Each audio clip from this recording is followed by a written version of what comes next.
देखिए वायनाड सीट, जी हाँ, वायनाड सीट पर राहुल गांधी को सीट छोड़ने के बाद वहां पर उपचुनाव कराए गए थे और निश्चित तौर से हमने एक खबर में आपको बताया था कि वायनाड सीट पर कांग्रेस ही जीतेगी। निश्चित तौर से प्रियंका गांधी एक बहुत बड़ा चेहरा जो वायनाड सीट पर लड़ रही है और वायनाड सीट निश्चित तौर से उन्हीं के खाते में जाएगा। और निश्चित तौर से आज जब वायनाड सीट के परिणाम आते हैं तो प्रचंड जीत के साथ प्रियंका गांधी जीती हुई घोषित हो जाती है। और निश्चित तौर से ये जो वायनाड सीट है ये कांग्रेस की सीट पहले से ही नजर आती है और एक वीडियो विश्लेषण में हमने आपको बताया भी था कि किस प्रकार से वायनाड सीट पर राहुल गांधी ने अच्छा काम भी किया है और निश्चित तौर से इसको लेकर जो राहुल गांधी की पहुंच है वायनाड सीट पर निश्चित तौर से बढ़ी है। इसको लेकर पूरी तरह से आप आश्वस्त रहिए कि प्रियंका गांधी यहां से जीतेगी। और निश्चित तौर से जब आज परिणाम आते हैं तो निश्चित तौर से वायनाड सीट पर प्रियंका गांधी 6,22,338 वोट्स मिले और उसने सीपीएम के उम्मीदवार सत्यनारायण मोर्की को 2,11,407 वोटों से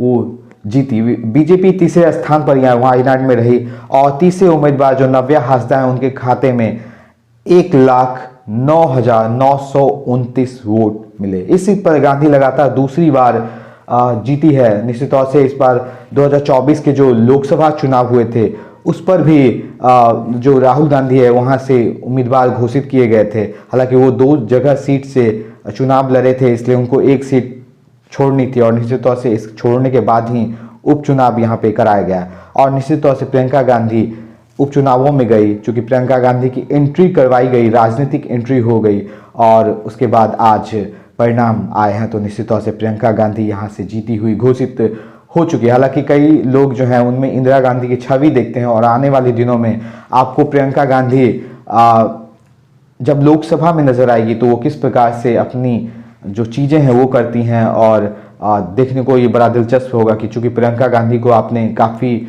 बार सुना है, अच्छा वक्ता है भी नज़र आती हैं वो और निश्चित तौर से उनका बहुत बेसब्री से इंतज़ार रहेगा कि वो सदन में किस प्रकार से अपने वक्तव्य को देती है, बातों को रखती है। निश्चित तौर से उनकी छवि इंदिरा गांधी के तौर पर भी देखी जा रही है और निश्चित तौर से कांग्रेस जो महाराष्ट्र में पीछे चल रही है अब उनके हाथ में भी जिम्मेदारी होगी कि कांग्रेस को किस प्रकार से आगे ले जा सके।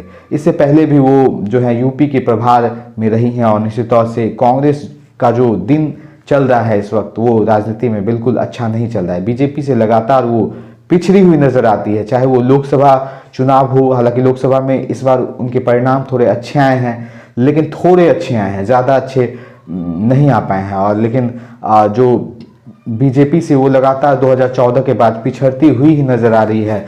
हालांकि राहुल गांधी अपनी सीट निश्चित तौर से बचा लेते हैं, लेकिन कहीं ना कहीं उनकी जो पार्टी है वो अपनी छवि बचाने में कम से कम और सरकार बनाने में बहुत दूर नजर आती है। निश्चित तौर से प्रियंका गांधी अब सदन में आ चुकी हैं, अब एक राजनीतिक हालातों के बीच वो पहुंच चुकी हैं आधिकारिक तौर से और अब ये देखना दिलचस्प होगा कि कांग्रेस किस प्रकार से अपने आप को अब अगले चुनाव में ढालती है। चूँकि अगले साल बिहार में भी चुनाव है विधानसभा के। निश्चित तौर से विधानसभा के चुनाव, हालांकि यहाँ लोकल स्तर के चुनाव हैं तो निश्चित तौर से हमने कई दफ़ा आपको बताया भी है कि जो यहाँ पर लोकसभा के चुनाव और विधानसभा के चुनाव की जो पृष्ठभूमियाँ होती है वो अलग अलग होती है। लेकिन फिलहाल हम आपको बताते चले कि प्रियंका गांधी वायनाड सीट से जीत चुकी है और अगले कांग्रेस का विजन अब क्या होगा लोकसभा और अपनी सरकार को बनाने को लेकर विभिन्न राज्यों में और सेंटर में।